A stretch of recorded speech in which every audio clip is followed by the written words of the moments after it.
Hi everybody, and welcome to Intro to Macroeconomics. This will be our first lecture looking at Chapter 1 in your OpenStax textbook. Now I like having the physical copy with me, so I'll periodically bring this big bad boy up. This is the second edition, but there's not a lot of difference between the first, second, and third edition. I'll be using slides from the third edition just because they're the most current. So depending on what your resources are, what you want to be referencing, that's just letting you know where I am. But we'll go through the slides together and talk about what economics is. And this is, if you've taken another econ class, this should be kind of a review, but the idea is just kind of getting us all on the same page with the terminology and the concepts about what we mean when we talk about economics. So I'm going to turn on the slides, get something ready to take some notes. There's going to be a lot of terminology in this chapter and one quick, simple little model, and then we'll go from there. Okay, so let's get to our slides and get going. Here we go. So Chapter 1 is just an introduction to economics. So what we'll be looking at in this chapter are what economics actually is. Spoiler alert, it's not the study of how to make money. And we'll talk about why it's important, why it matters, why you're taking this class besides for credit. And then we'll talk about the difference between micro and macroeconomics, how economists use theories and models to understand issues and answer questions. And then we'll talk a little bit about how economies can be organized and give a little brief overview of different economic systems. And the idea there is just to get some framework that we're going to use as we move through our understanding of macroeconomies and how they might work. So to get started, first of all, what is economics? Economics is the study of how individuals make decisions in the face of scarcity. How do we balance our unlimited wants and needs with the reality that resources are scarce? And scarcity is just this idea is that there's not enough of everything to go around. So think about resources you interact with on a daily basis. Time, money, food, housing, clean air, clean water, these things are all scarce. Even sunlight can be scarce, right? We don't have access to 24-hour sunlight. And so scarcity is all around us. And individuals, families, households, firms, and economies, countries, are always making decisions on how to deal with that scarcity, how to allocate tax revenue, how many employees to hire, how to spend a bonus check. These are all economic decisions. But so are decisions like where to send your kids to school or where to go on vacation, or what kind of bridge to build. These kinds of questions come up all the time. And so in economics, we think of economics as a study of how decisions are made based on this essential concept of scarcity that is ever present.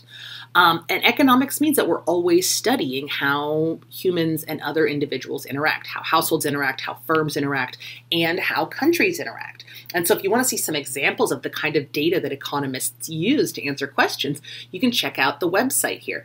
The FRED website. FRED is the Federal Reserve database from the St. Louis Federal Reserve Bank, and they have data on anything you can think of practically. Food prices, energy prices, home price indices, how many TVs people have per household in different countries, all kinds of information economists use to try and answer questions about how we live and how we make decisions. So that's what economics is. It's a decision-making study. It's a study of social science. It's a social science, a study of human behavior. So one thing we can think about, and the textbook talks about this in the newer edition, is how social media has influenced data and how social media has influenced economics. One of the things that we're probably all really familiar with if you interact with any kind of social media is the concept of targeted advertising. The use of personal data has completely transformed the nature of advertising, making it much more targeted and much more digital. But on the other side of things, digital information has also lowered what we consider information costs, right? If you wanted to go pick a university or buy a couch or buy a sandwich, It used to be that you kind of had to know a lot before you made that decision. You might have to shop around or ask someone with experience, maybe buy a magazine and hope it had up-to-date information. But nowadays, we go to our phones, our tablets, we go to the internet for this information, and it's instantly updatable. And that's completely transformed how firms and individuals make decisions, because now we can get brand new information. If your favorite restaurant changes their menu, you know the day of. If you're new in town and you're trying to find where to get housing, you can go online and get current information. And so the internet and social media have completely transformed how economic decisions are made, because they've lowered those information costs for a lot of us. And then this idea of scarcity is also omnipresent, right? It's everywhere. We see it all the time.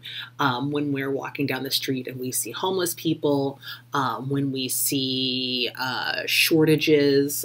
During the pandemic, we saw a lot of shortages. That's a reminder of scarcity. Even yourself, right? When you get right to the end of a pay cycle and you're waiting for that next paycheck, you start to feel the scarcity of money. Or if you're bumping up against a deadline, feel the scarcity of time.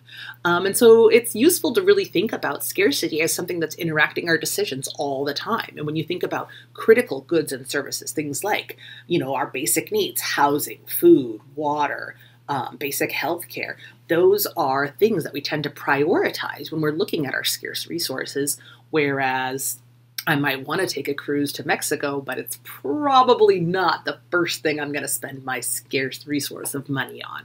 Right? Okay, so hopefully that makes some sense and starts to sound familiar. Sort of the first economist, the first philosopher who really brought a lot of the ideas we still use in modern economics today was Adam Smith.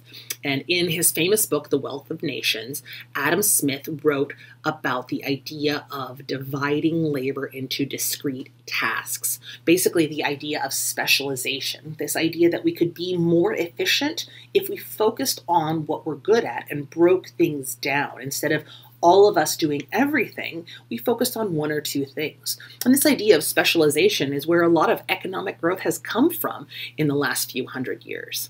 Adam Smith brought a lot of ideas to light. Adam Smith is also responsible for the idea of the invisible hand, which is his famous quote that it's not from the beneficence of the butcher, the baker, or the brewer that we expect our dinner. What he's saying in his 1700s speak is that when we go to the store, we are not getting food because the grocery store is so nice to us. We're getting food because they are self-interested and want to sell it to us, and we are not being nice to them.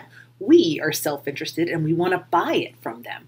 And that mutual self-interest and exchange benefits both parties.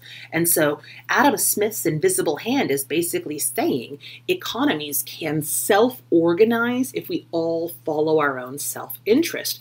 Because by following our own self-interest, we'll ask the market for the things we want and incentivize firms to give us the things we want for a price that they're willing to accept. And so that's a really important concept too. When we think about the division of labor and specialization, we think about how we divide workers into specific tasks in producing goods. You can think about the sort of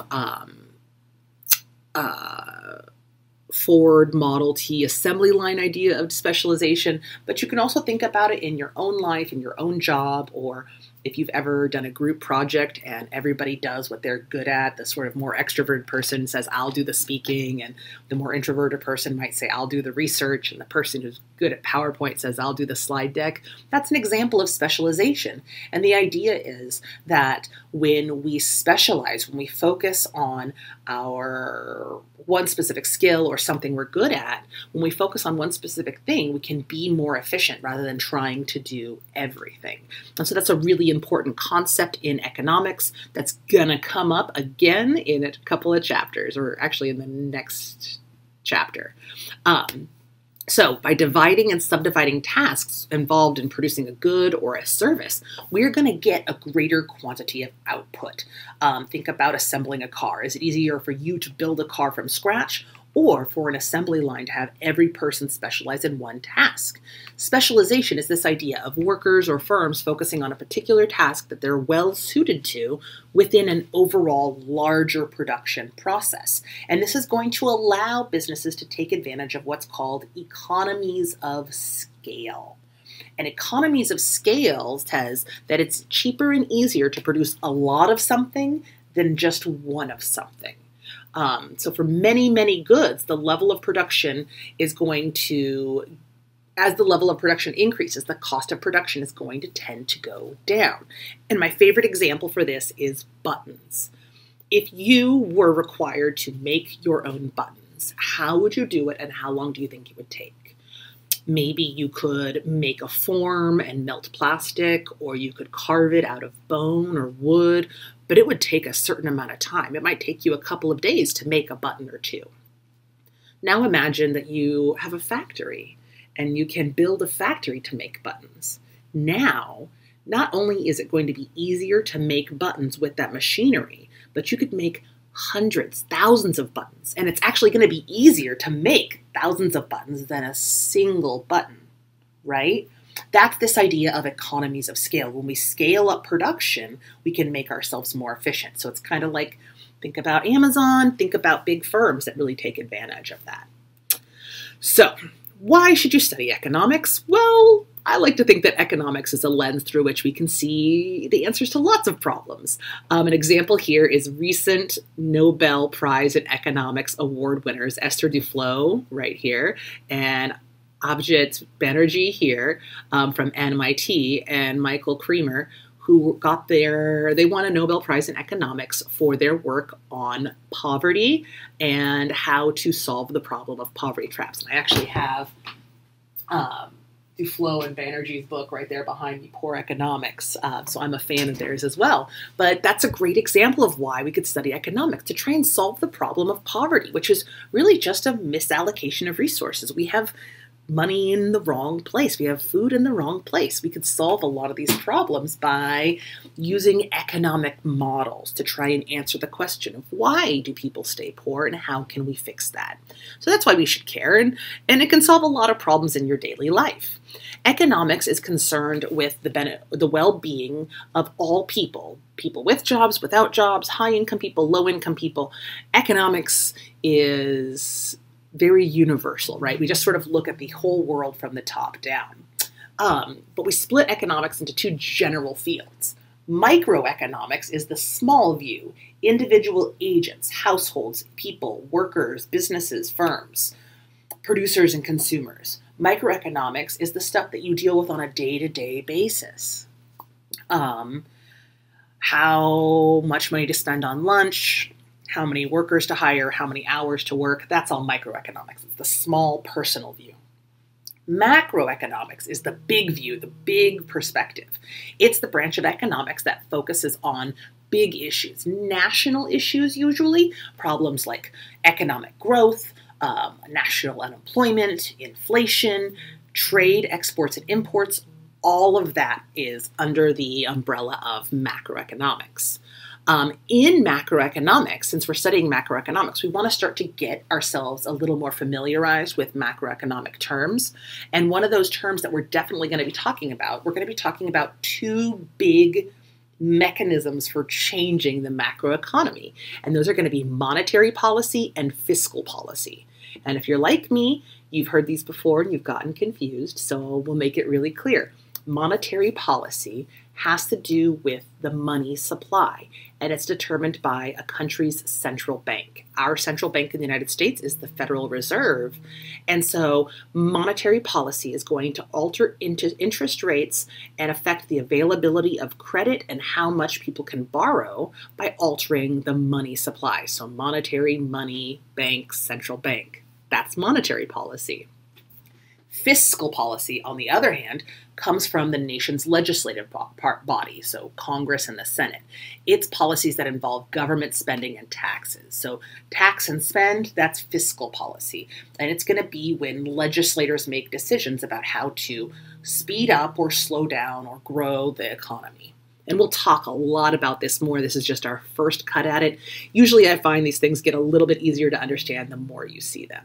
So, how do economists use theories and models to understand economic issues?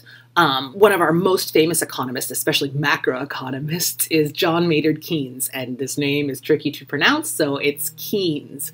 Keynes. That's how you pronounce it, right? So John Maynard Keynes was a famous macroeconomist, and he said that it's not that economics teaches you what to think, it's that economics teaches you how to think. And we'll use a lot of Keynesian, a lot of Keynes's models in this class, but I think that's a really good perspective on economics. It's teaching you how to think, how to ask and answer questions, not what the answers to the questions are. And so it truly is a science in the sense that we're always experimenting and looking for new answers. And what economists tend to do, because we're talking about people, firms, and countries, is we can't experiment in a lab like other sciences. So we use theory and model to test our theory. So a theory is the same in economics as in any other science. It's a simplified representation of how variables interact. I have a theory about the effect of hours of studying on exam grade, and then I can test that theory. So a good theory should be simple enough to understand, but complex enough to capture the important features that are intrinsic or important for what you're studying, whatever your situation is, right? So it has to be pretty simple, but also contain a certain amount of complexity. And when we think about the trade-offs between simplicity and complexity, you can think about it as just being like a map on your phone, right? Where you can zoom in for a lot of detail, or you can zoom out for a lot of simplicity. A good theory is somewhere in the middle. And that's the same for models. Economists use models to test their theories. And so we're going to tend to use them interchangeably, but a model is just a simplification of reality, right? So again, using the map metaphor, a map doesn't tell you every single tree and plant and crack in the pavement on the road.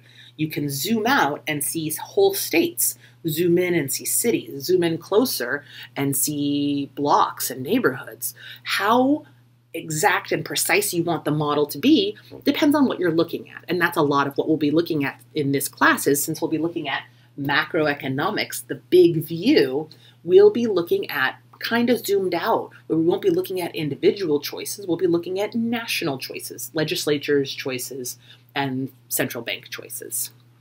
So, our first model is a very simple model, but it's a great example of how simple models can give us a lot of information.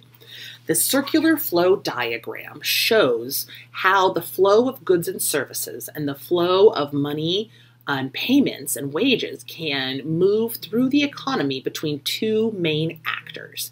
And so every good model in economics is going to have some assumptions and some intuitions.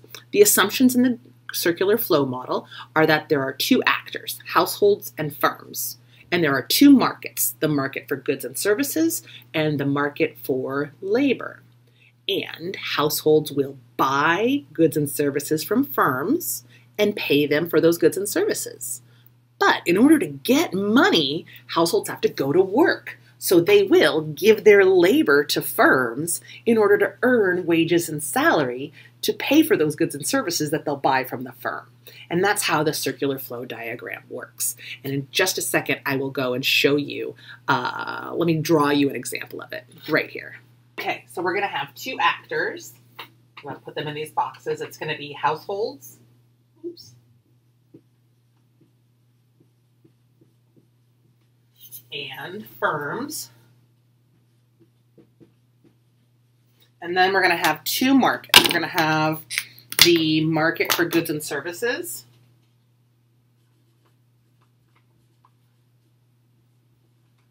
I'm just going to abbreviate goods and services. And the market for labor. And then we'll do a blue ring for money. And so firms are going to pay wages or salaries to the market for labor, which comes to households in the form of income. And on the other hand, households are going to pay money into the market for goods and services as payment. Yes. And it'll go to firms in the form of revenue. And so that part makes sense, right? When you want to buy something, you have to pay the firm for it. And when you go to work, the firm has to pay you. And then the last ring is going to be the sort of things, right? So when we give them money for goods and services, we're going to expect to get those goods and services back, right? Stuff, shoes, haircuts, sandwiches, and that the firms will produce. And in order to produce stuff, they need to take our labor from us, which they pay us for. Does that kind of make sense? So this is a super simplified model of the economy, right? But it tells us some things. It shows us how money transfers. It shows us how goods transfer. And it gives us a true insight, which is you can't get stuff unless you work. Unless you're independently wealthy, but that's a whole different story. So that's the big idea of the circular flow model. And there are more complex versions where you add in the government and maybe there's taxes or something, but this is good enough for us for now. Okay? All right. So that's the circular flow diagram. And that's just one model that we'll look at. This is just our first little baby model that we'll look at, and we probably won't see it again, but you'll see it in sort of every introduction to economics class. So now we want to talk about how economies can be organized and just sort of an overview, give an overview of different economic systems we've seen, that we see today, but we've also seen throughout society. The first one is one of the oldest, which is what's known as a traditional economy. And this is an agricultural economy, which is how things were done a long time, right? You were sort of a subsistence level economy. People tended to do the same job as their families. You produce the same thing you consume what you produce, maybe you sell a little bit of extra, but there's not a lot of surplus. There's not a lot of specialization. You're making your own clothes, making your own bread, making your own butter. And so there's not a lot of economic growth or development. We see this in what we consider less developed countries, countries where we don't see a lot of exporting or importing, where we see what we call subsistence level economies. And so this is considered traditional because it is the oldest economic system. What we see in more modern economies is one of two sort of ends of the spectrum. The first is what's called a command economy. And a command economy is when decisions are made by a centralized agent or agency. So the government or a leader owns the resources and makes determinations on what should be produced, how it should be produced, what prices should be paid, what the basic necessities should be provided, and all those decisions are made by the government. So the government decides we should produce 100 books, 100 cars, and they should all cost the same amount. They determine what wages and benefits are available through employment, how things should be produced, and all of those things. And so it's called a command economy because it's a top-down system where an agency, a government, an individual is making those decisions from the top down and is in actual control of these decisions. A lot of times in command economies, we might see some basic necessities are free. You might be thinking of like a very communist society might be an example of it, where there's a lot of government intervention and the government makes a lot of the economic decisions. The alternative on the other end of the spectrum is what we consider a market economy. So if you're thinking of command economy, we can think of old economies, definitely, but more modern versions are North Korea and Cuba, where we see very strict forms of communism in play, and the government playing a very, very strong role in the economy and in the decision-making. On the other hand, we have a market economy, and a market economy is when economic decisions are not a central commander decision, they are decentralized. Private individuals own their own resources, and the decisions about what to produce, how to produce it, for whom to produce it, and at what price and quantity is also decentralized. It's figured out in a market. And a market is just anywhere where buyers and sellers interact. And so that combination of supply and demand, of self-interest, Adam Smith's invisible hand, is going to give us a market economy, because we're going to see people decide what they are and aren't willing to pay for and what prices they are and aren't willing to take. And it's going to give us our economy. And so this is a bottom-up, individuals all working, following their own self-interest, creating the market system. It's also where we see private enterprise, private individuals and private groups owning and operating the means of production. And so we see this be very common in a lot of societies. It's what we have sort of the closest to in the United States. But the reality is those are two spectrums. Command and market are two opposite ends of the spectrum, and most economies are mixed. So when we think about modern economies, there are going to be some mix of command, traditional, and market systems. So we'll see these actually represented to different degrees all around the world, which is kind of exciting and kind of interesting, and gives us a great natural experiment to kind of test our theories. So we also want to remember that there's really no such thing as a true free market. There's always going to be some kind of basic regulations. Even the strictest economists, the strictest people who believe that the market should decide everything, know that there have to be some regulations. And it's good that there are regulations in place because they keep us safe. So things like rules about food content and food quality and medicine regulations, those are regulations. Rules about what can and can't be sold, those are regulations. Most economies do still have some kind of underground or shadow economies, shadow markets where people can buy and sell things that are illegal or not approved.